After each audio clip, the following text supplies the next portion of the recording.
Good evening once again and welcome to the show. Good evening, gentlemen and lady. Welcome. The National Spotlight is on you tonight and we're discussing journalism. Let me begin with you, Dr. Lukolombi, who is so close to me here. Yesterday was World Press Freedom Day. We see journalists all over the world, you know, sometimes increasingly coming under attack from rogue regimes. You know, Uganda is sliding into the rankings, and you know, is government becoming intolerant, especially here? Yet this is a kind of government at one moment was maybe protecting the journalists. Well, I think the evidence is there that you know, as political tensions rise, you know, from time to time, the pressure also tends to mount on journalists, and I think the response that you know, the violations against the media that we are seeing today, in a sense, are very much related to the kind of political tensions that we are seeing in the country, you know, as well. So I think it shouldn't really be that way. I think we've come a long way, and I think, you know, the kind of the political environment that we have, you know, the rights that we have that are guaranteed by the Constitution should really have provided an environment for the media to be able to operate without the kind of violations that we are seeing today. So I think it's really unfortunate that the attitude, you know, of some of the people in power is not really well aligned with the constitutional guarantees that the media has got. But you know, Dr. Taiwo, we continue to sleep in the media, in the rankings, in press freedom. But again, this is a country with about 250 radio stations. I don't know how many television stations, so many newspapers. And if we compare in Africa, probably I don't think there's a country that has that kind of number of radio stations. Where do we get it wrong? Because we seem to have it all, yet we don't. Well, I think the numbers in this case, quantity, clearly is not equating with quality of journalism. And you've rightly pointed out that we are slipping in the rankings. Last year we were 102 globally. This year we are 112 globally. So clearly, and when you look at these reports and you look at what kind of indicators, it's very evident that the state, as Dr. Lukolombi has pointed out, is on top. Some functionaries of the state, particularly the police, but not only the police, also media owners, the public as well is ranked. So we cannot just say just the state, but other actors as well. And the fact that, yes, the media is very dynamic, as you've rightly pointed out, very many radio stations, but clearly what we are seeing is that quantity of the outlets is not translating into quality. So, yes, we also continue asking the question, where are we getting it wrong? Where are we not getting it right? And I think it's upon us as researchers, you know, Lydia here who is the researcher, George here who is the researcher, myself, we are trainers, Charles here who is a, you know, a media practitioner and a media manager.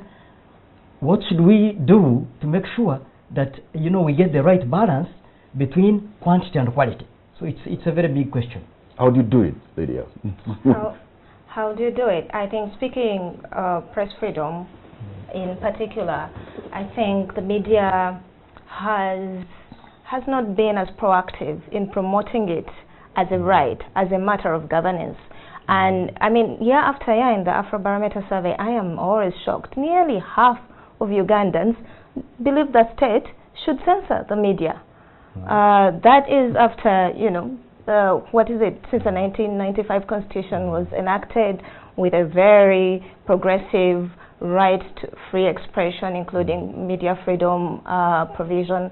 So Ugandans still don't believe in it as a matter of, and like, for instance, yesterday, when you looked at how the media, on World Press Freedom Day, right, how the media covered the issue, it didn't even make the front pages of the dailies, right? There was a huge report with lots of information to go into stories, and it didn't make the front pages. So I don't think the media is being very self-preservant, you know, it has a very good sense of self-preservation. But even, and it isn't just a matter of self-preservation, it's a governance issue. But Lydia is making a very serious observation, Bichachi, and there you are. How could you not on our own day, and that you don't even raise the issue that concern us, and yet we are getting attacks and threats and all that. We have to preserve ourselves. Yeah, I think she's right. The media has not made its case very well. It hasn't been very proactive, but it all comes down to the dynamics in terms of the decision making that is being made in terms of what people are going to consume. How do people rate the media? Is the media one of the top things for the public? No, you see that in the what Doctor has said. People let the media be censored. So the media is not very much into the self-indulgence, because it will splash so many pages of stories about press freedom. But what is important for the readers out there are issues of butter and bread, and so they will not pick you up. So yes, we need to do more, and I think we did a little more coverage than we usually do. Yeah. But we also have to know that the consumers of the media are interested in things more than just freedom of the press. Charles, and again with you, the journalism is the landscape is changing. Even in the Western world, it's immense. Here it's a bit gradual. And, from you as the practitioners and the trainers, what needs to be done? Because the coming in of social media is like a tide that can either bury you or maybe you ride on it. How do you ride on that tide? Well, the audiences have shifted. Technology has essentially facilitated this shift. And for the media, the challenge for us is how do we follow those audiences so that we can be able to still serve them. And a lot of the media now is trying to embrace the technology. Monitor has gone digital first, because we think that's where the stories are breaking and that's where everybody is. But what is lacking on the social media is the analysis, the verification.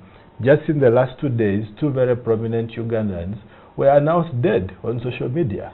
And so there is a lot of fake news, and the onus is on the media to actually verify and put out that this is not true. So people will still come to the media. So the credible media needs to be in that space, so that then they can serve that purpose of giving the right information. But okay, the depth, the analysis, the investigative capacity, Lydia, do we have it? Do you see it here? So that we, or social media and us who are in the industry are almost the same, so that we can have a difference. Say, this is somebody who's been trained, this is somebody who has put some time to investigate something, to analyze something, to put it in context, and then when somebody is reading, then you can see the depth. Do you see it? We don't see it, and that's been well, we see some of it though, right? What we see is about 65% of the stories are straight news stories, and then the others try to be explanatory, try to be investigative, which is not a bad balance. But I think what news media, especially as they go digital first, will find is a huge problem, is that the attention span is still the reader's attention span is still a social media level attention span. They will not read beyond the first 3 paragraphs. So are you saying that even if it is a good story, people want to go beyond the paragraph? Well, that's what the research because it has depends shown. on how even the first paragraph you have written it. Because if it is captivating and it's enticing and it's deep in itself, somebody will continue to the next and the next. Well, but if it is sloppy and well, they just at the same time. So here's so if you look at your Twitter feed, right? Every time you look away, it refreshes. Every time you look away, it refreshes. And you've got used to just reading the headlines and feeling informed that way. So even we look at how many people even click through from Twitter to the page, to the web page where you have your full story, it's low, right? So I think I do want to tell you should do investigative journalism, explanatory reporting, because that is what good journalism is. I'm just not sure there's a very strong business case for it right now as we go digital, and until we can, so we have to grapple with those 2 things simultaneously. Like, how do you make so media houses are entering into the social space? I have a feeling, the Lydia, that the social media or any other person can break a story. But if Dr. Tayebo and Dr. Rugorombia have trained some people, then those people can make it better. Those people can dig deep, and they too can give you all the angles. So how do you equip when you are training so that they can go deeper? Because the landscape is changing. Are you also changing in your training? Yes, Patrick, and the question you asked Charles earlier on is very important. The principles of doing a good story should never change. The principles of journalism should never change. Yes, the media will always change. One day you'll have the traditional, what we call traditional media, and then we have now, what you call digital media or new media or these new platforms, Twitter and all these. But the ability and the principles on which journalism is based should never change. And that's where your question becomes very important for us as trainers. Yes, we definitely have to play catch up, as Lydia has said.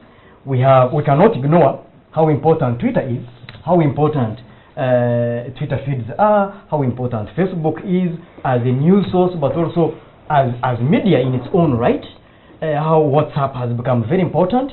But at the same time, we have to remain faithful to the basic principles of journalism, which is out there, a truthful, balanced, fair story. Complete, yeah. Absolutely, and that must never change. Yes, the media will always change. All these other platforms will always change.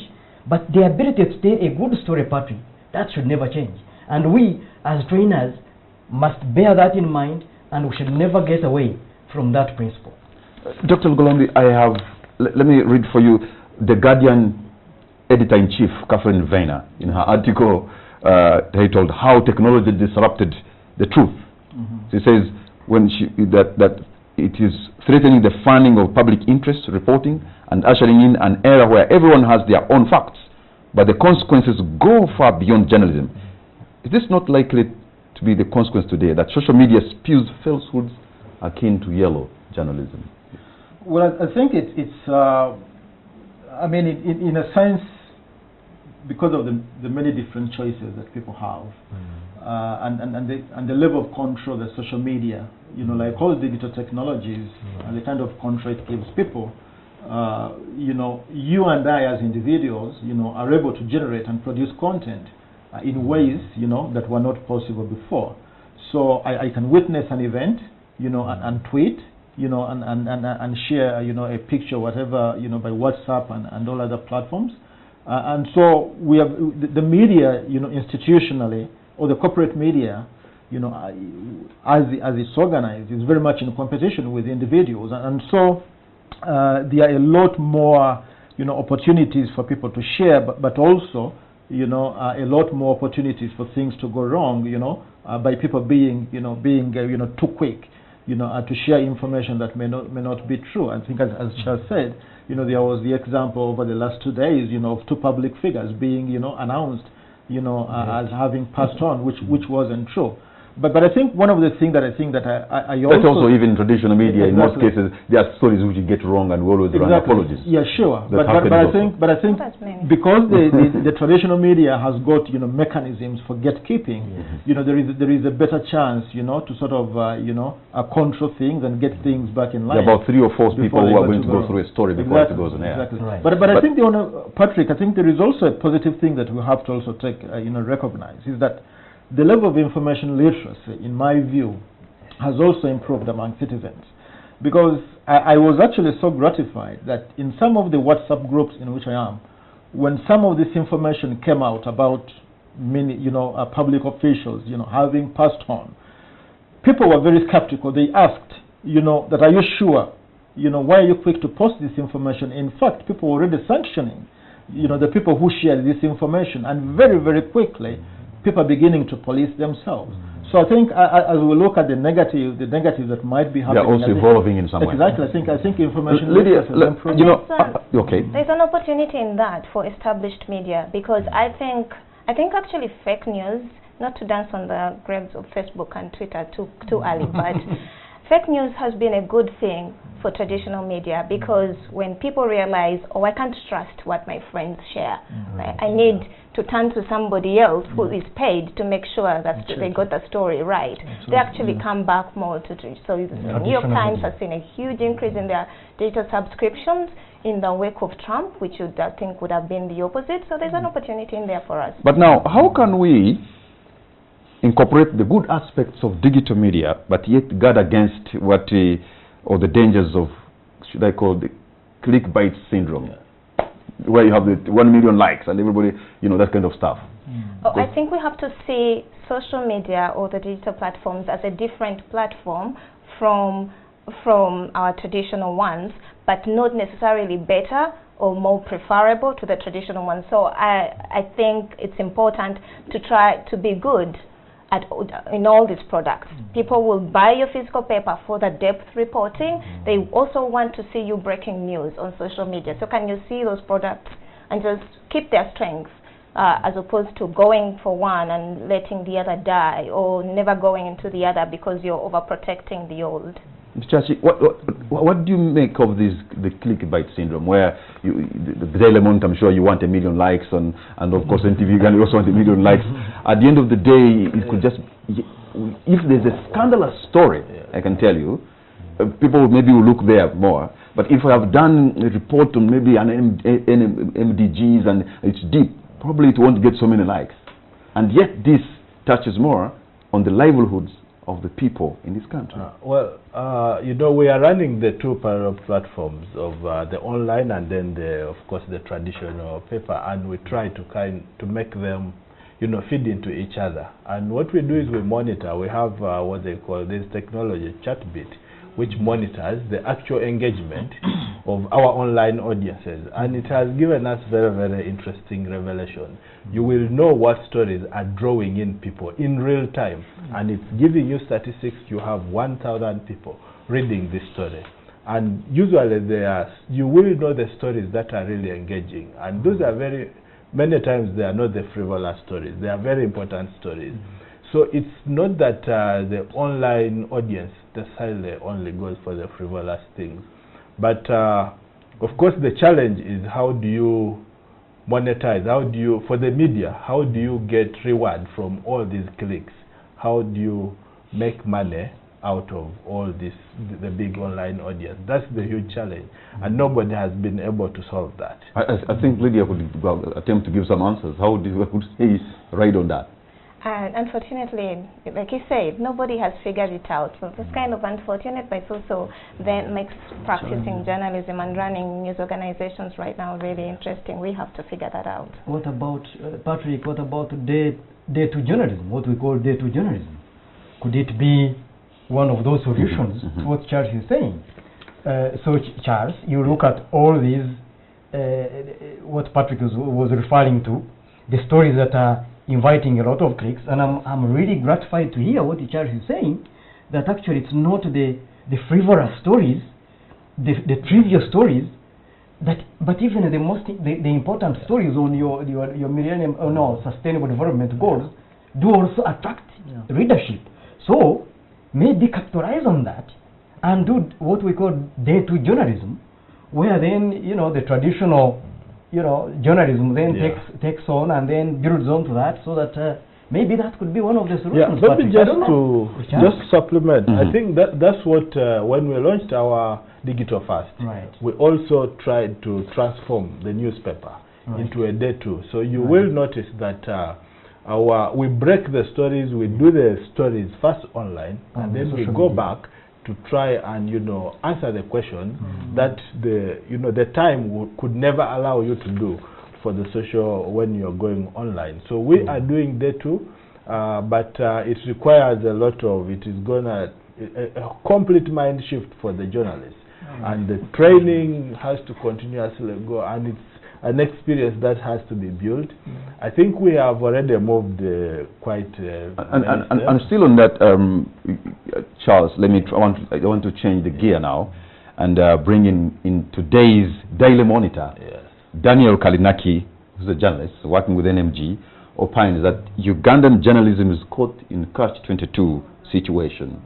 The relatively small size of the market and the economy makes it difficult, he says, for media houses to train, to pay, and retain their best journalists. But the inevitable departure of those journalists, often to better paying, less stressful communication jobs, erodes experience and institutional memory. It weakens the quality of Ugandan journalism and keeps the market small. Why can't the media houses, sir, pay better and retain their best? I think what Daniel is saying is that the public that consumes good journalism need to pay for it, because then the media houses will not be able to deliver that journalism. So it's a bit of the chicken and egg.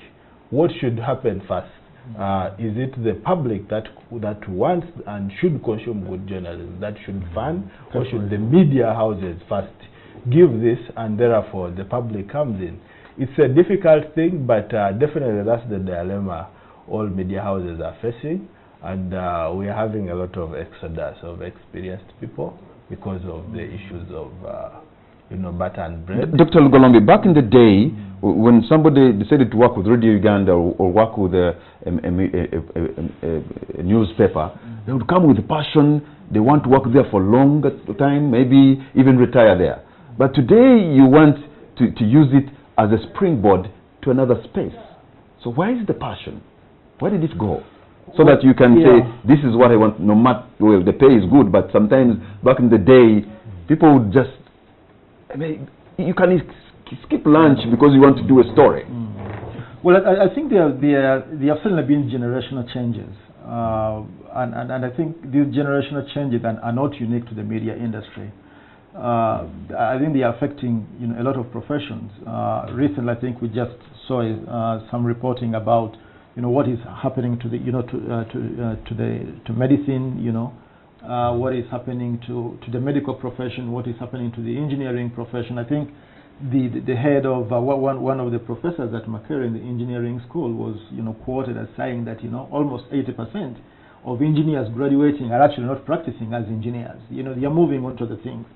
So I think there is a bit of a crisis within the professions where expectations of young people and young graduates have changed, and their demands are different, the expectations are different, and I think as a country these are things that we have to find ways of responding to. You can't stop people from aspiring to greater things, aspiring to different things, but I think the managers of these industries need to really figure out the best ways to retain people, because I don't think it's just about compensation or remuneration.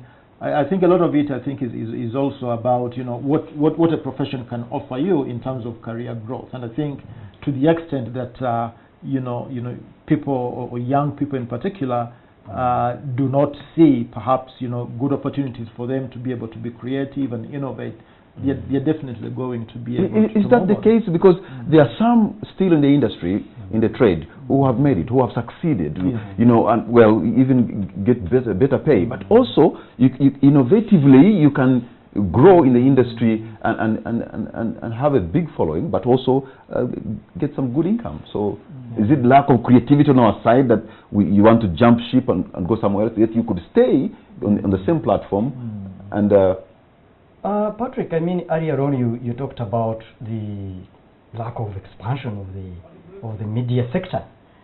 The media sector is one of those that has really remained very stagnant.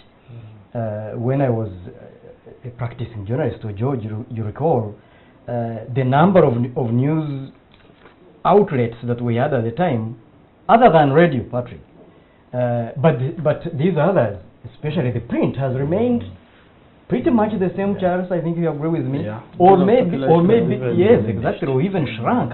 And circulation is even worse. Yet, Patrick, the private sector has seen phenomenal growth. The private sector. So, the number of jobs that are available in the private sector to the people we train, the people I train in our school at Makerere University, the Journalism and Communication School. George, when you're head of department, journalism, the students who used to want to take journalism were more. These days, most of the, when you go to this year four, when people choose which field they want to go to, actually year 3, then you see that most of them are moving to public relations. The table gets tilted. And maybe the reason is partly because, not because of maybe one of the reasons you cite, yes, the sector has refused to grow, but the private sector has grown. There are more jobs in public relations, in strategic communications. So, and those jobs are paying better. So naturally, Patrick Kamara, who is here on NTV, in a few years' time, wants to do upward mobility, and there is no opportunity for you to do that upward mobility within NTV to grow as an individual. But then KCCA offers you a very big job, and it's upward mobility for you in terms of either remuneration, but also challenging you and giving you better opportunities, and you move on. So the growth of the private sector, I think, offering us opportunities as media practitioners, having grown, has provided that space for us really to move away from active journalism to these other sectors that are growing. I don't know whether my colleagues agree. Speaking of passion, I've always wondered, why is it asked of individual journalists? Why don't owners of media houses show some passion? They can afford it a lot better. They can afford not to make as much profit as they are making. They are already rich capitalists. Why are we asking individual young people in their 20s to work for very little because of passion? I don't think that's fair at all. Well, yeah, Charles, I think that's challenging. Lydia has hit the nail on the head. Yeah, that's of course that's challenging. And you know that Lydia, that question has my interest. So Charles, that challenges the whole capitalism enterprise and the whole setup of the market, of capitalism, of all these ideologies. That's really turning it upside down. I don't know how we can do it. But I think the media investors, the owners, should also do more, because in the end it's more sustainable when there is mutual benefit. And the media that recognizes that, the media owners that recognize that, I think they have a better chance of going into the future. Yeah. All right, gentlemen and lady, we are going to take a break. When we come back, let's look into the fact that today journalists are media owners, and some media houses are owned by politicians. Can we still be fair and be accurate and be objective? We'll be right back. Welcome back. You're watching On the Spot. My name is Patrick Kamara, and my guests tonight are Dr. William Tayebwa, Dr. George Lugalambi, Lydia Namubiru, and Mr. Charles Odobo Vichachi. If Charles, I may begin with you in this segment. The issues of facilitation. For example, if you go into radio stations out of Kampala, in Fort Portal, in Kenjojo, where I come from, and you mean they are not well paid. This is a fact. They are not well facilitated, and so it will take maybe the chairman will survive, maybe the member of parliament, maybe somebody, or maybe an NGO to take a reporter from the newsroom, go and cover something, and you come back and then you report. But if something goes wrong, and maybe somebody who's taking you is part of the story, that the truth will be buried. Yeah, that's true. I think it's a challenge that we have to confront, because largely the way the radio industry operates, a lot of the ownership they are run as platforms, and they are mostly owned by politicians, and they are not run as a professional, media outfit. So the journalists pay themselves, and that compromises the quality of journalism. They don't give them salaries, so the journalists must find how to get money. A lot of them double as salespeople, they double as presenters, they double as reporters. So that's a huge problem, and I think it will require the regulators to ask whoever owns a radio station. They need to be able to show that they can manage it and run it professionally, the way radios should be run. And I don't know how we'll get to that point, because the licensing of radio stations has been very political. and most of them are licensed to people who are politically, correct. But also newspapers, you have your reporters in those districts and the bureau chiefs in those towns. How facilitated are they? Do because actually facilitate. When you are there in those towns, you find all of them are lumped together. Maybe they put them in the same van, or they go to the same places, and they are treated the same. Whether you are a Daily Monitor correspondent in Vunduvujo or you are a Vunduvujo FM reporter. We do facilitate our reporters. We do have all our bureaus are facilitated. There's a monthly, some amount of money for operations. When they assign stories, money is wired to them. But of course, when you have what do they say? When you have some oil on one finger, and it's likely that a lot of it will rub onto the other. So that is the problem. I'm not saying our reporters also get compromised. I think a lot of them uphold in very, very challenging circumstances. They really uphold the profession, and we really have to commend them for that. They stand up against all the temptations and all the harassment because they have the passion. But there's so much that you don't need to expose them to so much, because then at some point some of them will break down. Lydia, if our integrity comes under question, can we even report about issues of integrity deficit? Oh, well, of course we can't. But journalists are very much part of the community they are in. Uganda is a corrupt country, and Ugandan journalists are Ugandans, right? And the culture self-perpetuates, right? When NGOs are paying journalists to do their stories, they do understand that what they're doing is wrong, right? But it's easy, it's cheap, it's cheaper than actually having impact on the ground. So I guess what I think there should be more is some more reporting on the media itself. There needs to be that. And so we can hold ourselves accountable. Otherwise, we cannot just expect journalists to be the saints in the beacons of integrity in this corrupted culture. Can these problems be sorted by the association, Uganda Journalists Association, so that we can fight for regulations and then force the media owners to have what it takes to run a media house, so that reporters are not compromised then? Not just the media owners,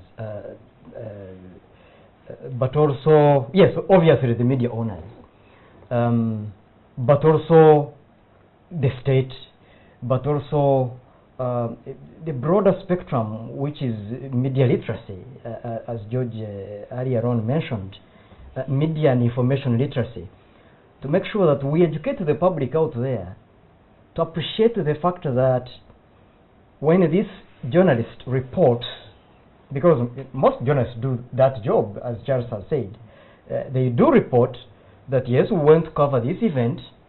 Okay, maybe they will not report that they were transported to that particular event by a certain civil society organization, but they will report they were going to cover this particular civil society organization.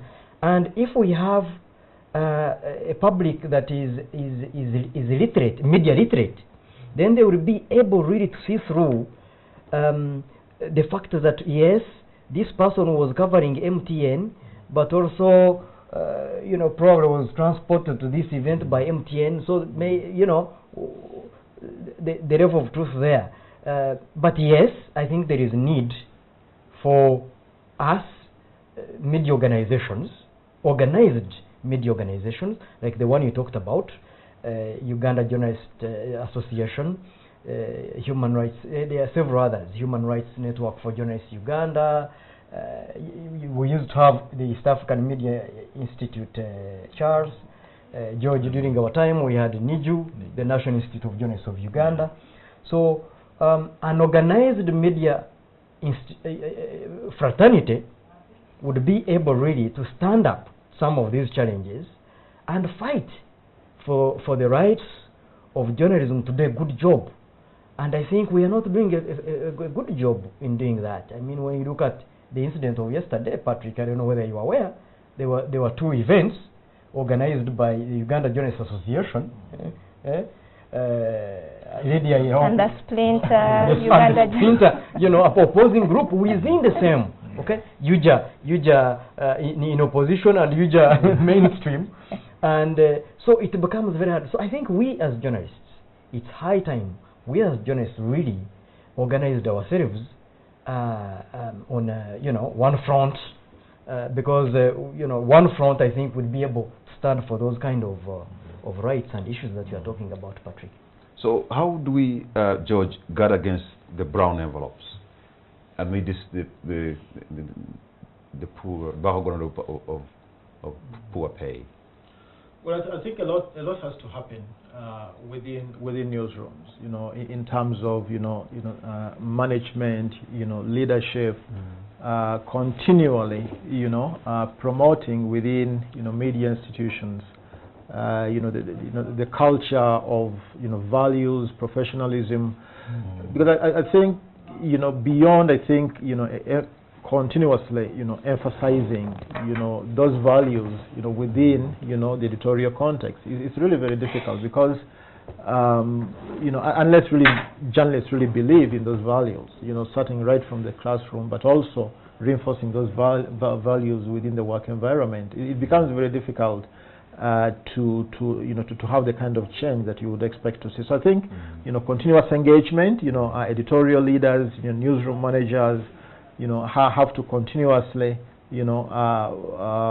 mentor and guide their staff, to remain focused on the values of the profession. And of course it helps to improve the level of compensation and remuneration of journalists, because I think there is, you can only push people so far. Passion can only take people so far. You can't really survive entirely on passion. I think it's just a baseline that you need, but I think that also needs to be supported. I think within with a culture of continuing to develop people, professional development opportunities, exposure. I think a combination of all those things, I think, can really build the kind of confidence that can allow journalists to really value the work that they do, because I think it has to come partly from within.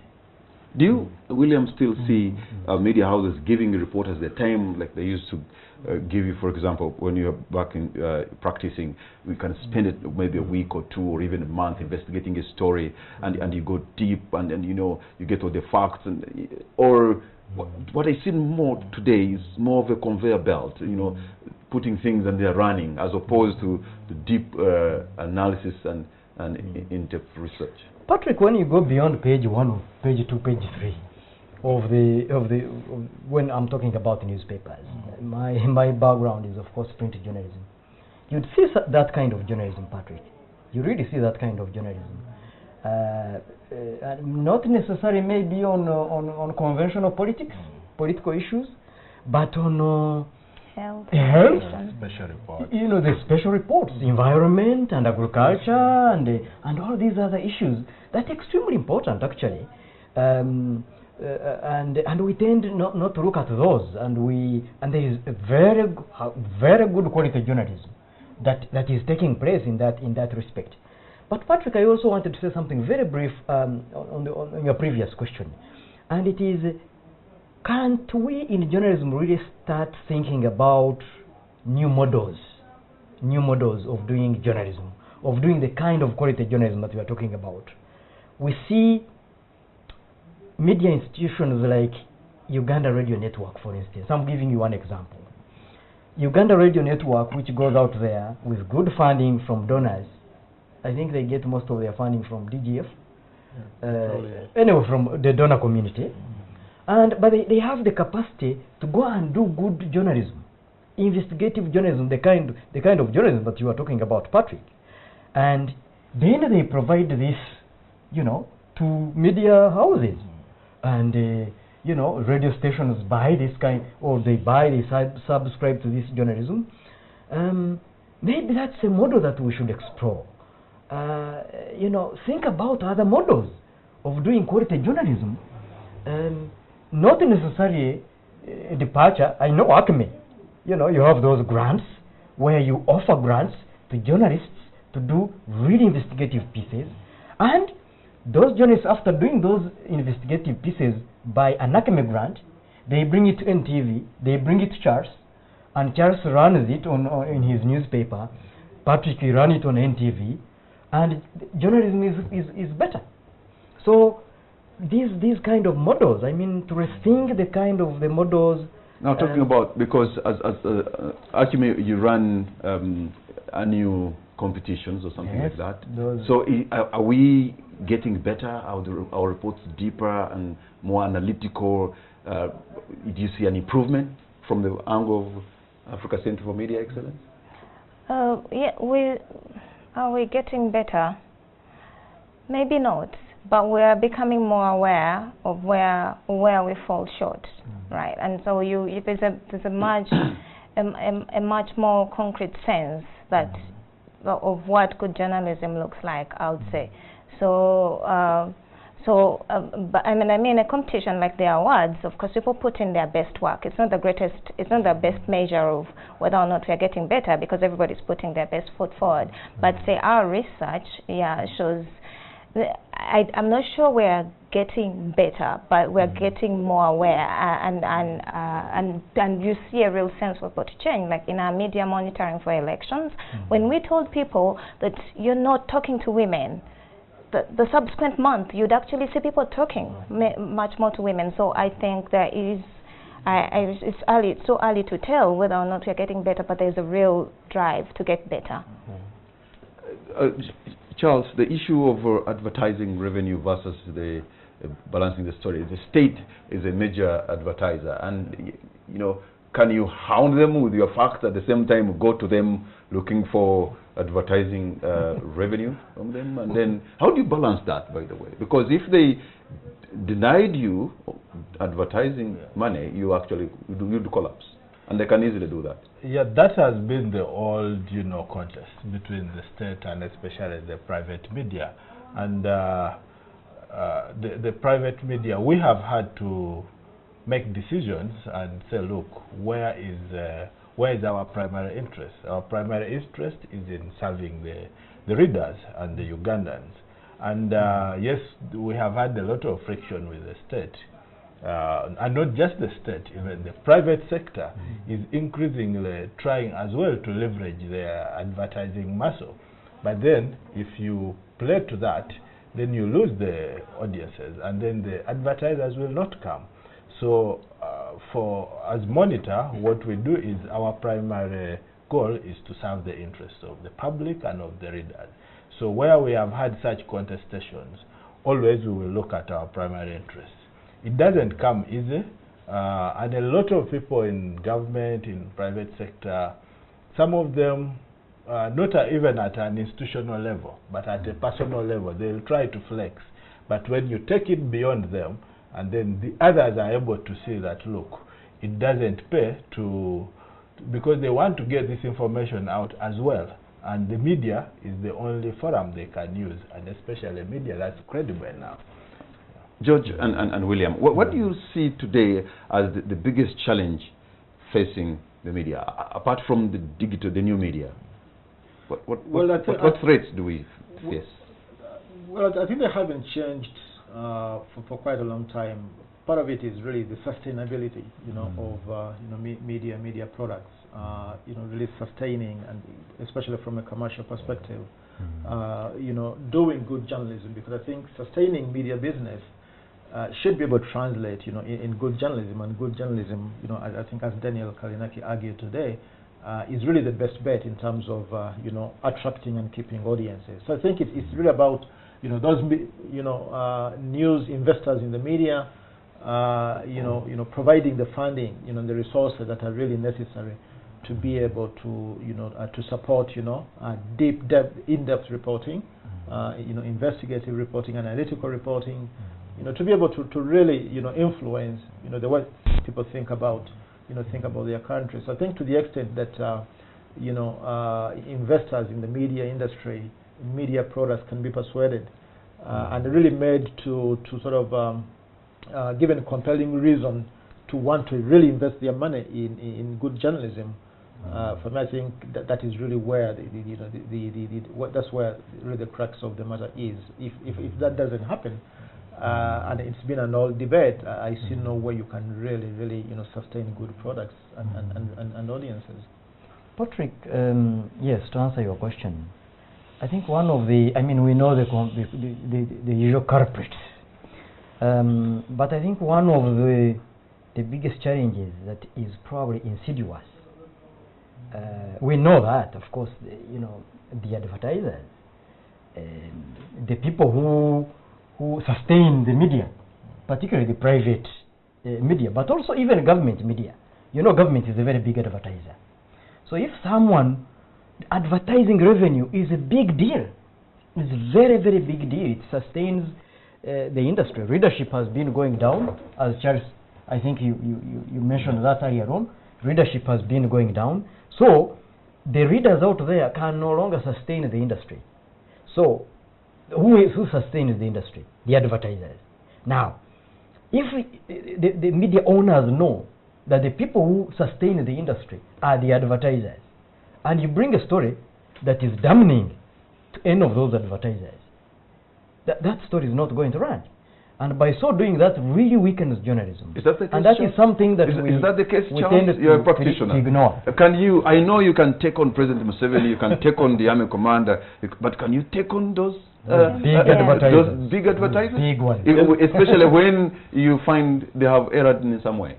I think we've done that continuously. Like I said earlier, Dr. Tayebo thinks otherwise. I doubt. I highly doubt. No, we have certainly we meet those very, very challenging situations. An advertiser will say, "I will not have booked so much, so Poor you. because if you do this kind of story, I'm going to withdraw the ads." But we have made it very clear that our journalism is not for sale.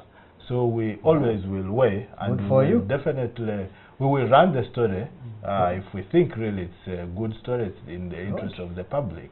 And many times when we have done that, the advertisers have still come back because they still want to reach out to the public, and we have the audiences.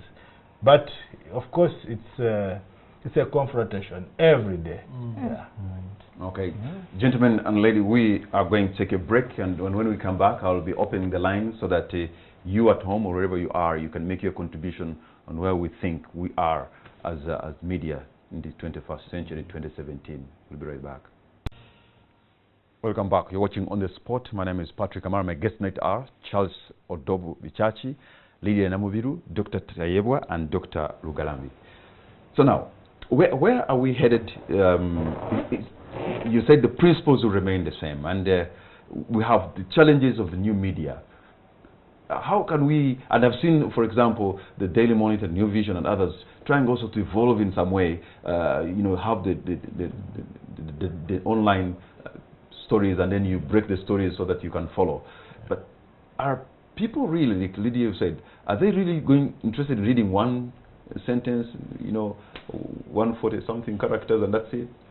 Can they go beyond that? Can't we entice them to go deeper?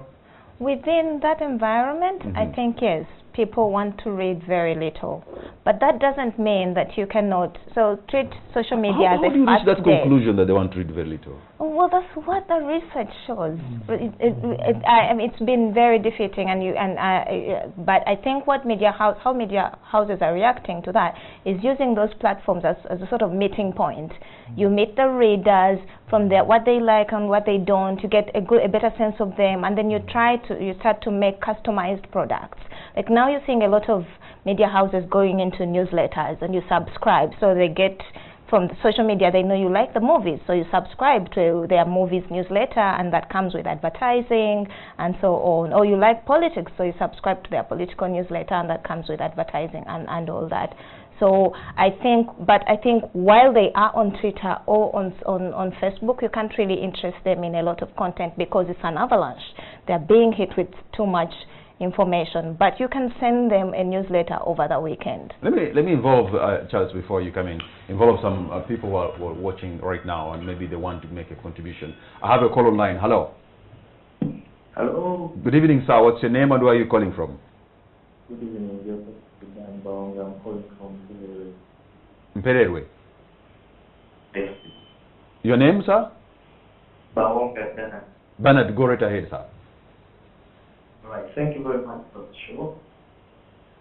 I am very impressed by the quality for this in the studio. Great amazing.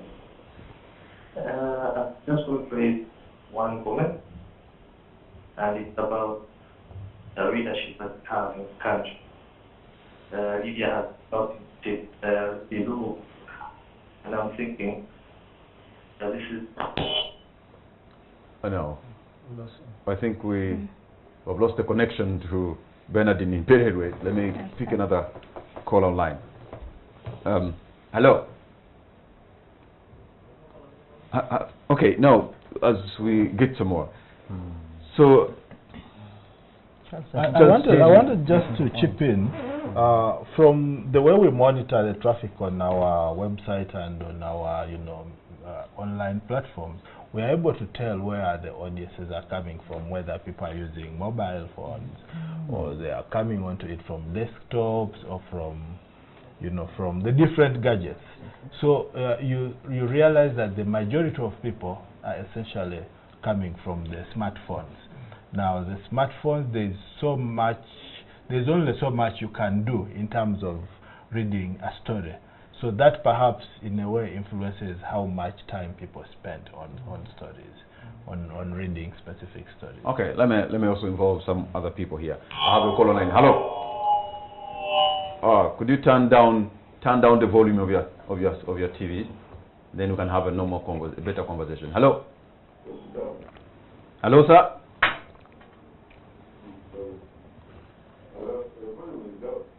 Okay, can you tell us your name and where you're calling from, sir? Hello? Yes, you're on air, sir. Go right ahead. Yeah, I am called Bob. Yes, Bob. And I'm calling from Katwe. Okay. Don't you think you are just playing around with us viewers? If the problem you have viewers, you have transited journalism to nothing. Why you bother us with all this discussion? Thank you. Okay. Well, I don't get what the point is. he didn't understand. Maybe you can put it in context for you, Bob. Is that we'll have another call line. Hello. Hello. Okay. Maybe to put it in context for him, World Press Freedom Day happens once a year, so it's we pick just one day to shed a light on what we do, and we put ourselves on this platform so that you too can also make a contribution, because at one point we are the ones telling the story and asking the questions, but maybe you're not asking the right questions, maybe there are things we are leaving, so there is that day when the spotlight is on us, and that's the reason, Bob, that we thought just take this 1 hour and shed a light on ourselves, because we serve you. So, Dr. Taiwa, are you changing? Is the training changing? With respect to the new media? Yes. Yes and no. Yes, in the sense that yes, we have to respond to these new platforms, how important they are. So much so that, Patrick, we are revising our curriculum right now. We had just a curriculum validation workshop about 3 weeks ago, where we invited the industry to participate. George, you were part of that exercise. And in the curriculum that we are doing, we are taking care of the new trends in the industry. So the importance of day one journalism that Charles Andy is talking about here, the importance of Twitter, the importance of Facebook, the importance of WhatsApp, then the tools that journalists must use these days to break the story. That's very important, and we are really responding to that. But we are also remaining very faithful to the cardinal principles of the profession, which are, what are the principles of journalism? what are the principles of telling an important and compelling story? How can journalism remain faithful to our calling, which is, to check power and to be the voice of the voiceless and to highlight the very important issues that affect, the public out there, and put a spotlight on those issues. So those principles remain the principles on which journalism is based, and we remain very faithful to those principles, but also responding to definitely the changing dynamics in the industry. So yes, we as trainers, we are definitely fully aware of that, and we are revising our curricula to respond to all that. Okay, let me involve one or two more people. I have a call online. Hello? Hello? I have a call online. Hello? Hello. Good evening, sir. What's your name and where are you calling from? Good evening, Mr. Pascal Dan. Oh, Dan. Yes, please. Hello. Okay, you're on air, sir. Yes. Just as I was making my comment, I Mm. was kind of that we have very contribution. No. Unfortunately, Dan, the line is so bad that we cannot hear what you're trying to tell us. So my producer is going to drop that line, and probably we'll continue the discussion here or pick another line. Okay. So Charles, we have seen the issues of pay, the issues of facilitation. You're saying on your side you're good, but how about the others who cannot? What proposals do you have? Could you put on the table so that maybe they can reach your level of facilitation and pay, and then you retain your best and pay them well and retain them? Well, I think the issue is just to try and create a professional organization at whatever level, whether it is a community radio, whether it's a big or a smaller newspaper.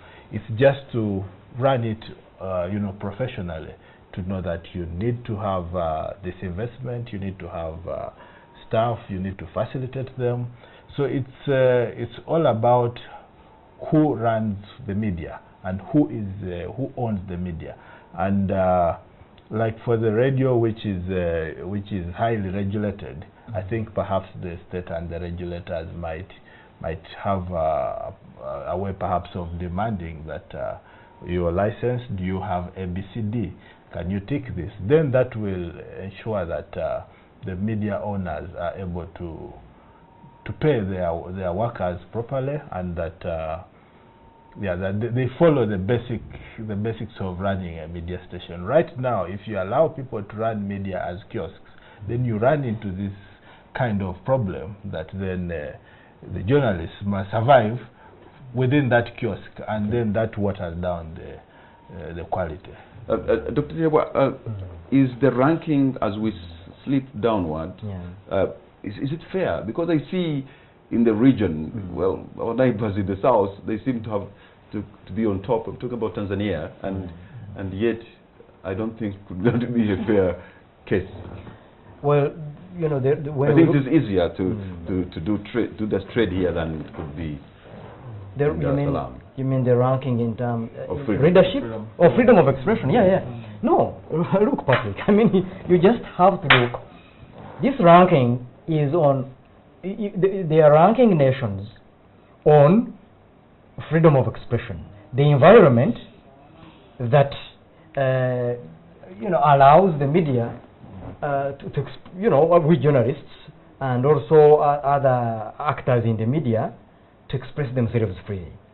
And frankly speaking, when you look at so many cases in Uganda, look at January post. George, you earlier on talked about, or you, Patrick, actually, post Feb 2016 elections, and look at how many journalists were arrested at just the residence of Kano Kiza Besigye, doing their job of covering this important actor in the national politics of this land.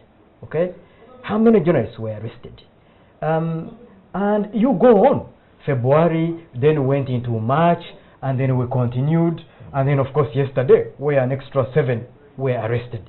So these are the indicators that these guys who rank us look at. Okay. Okay, and they say, and then they also look at the number of laws that are being enacted that impinge on the rights of journalists and other citizens to express themselves. All right. And frankly speaking, Patrick, when you look at these laws, you see that Uganda is a country under siege.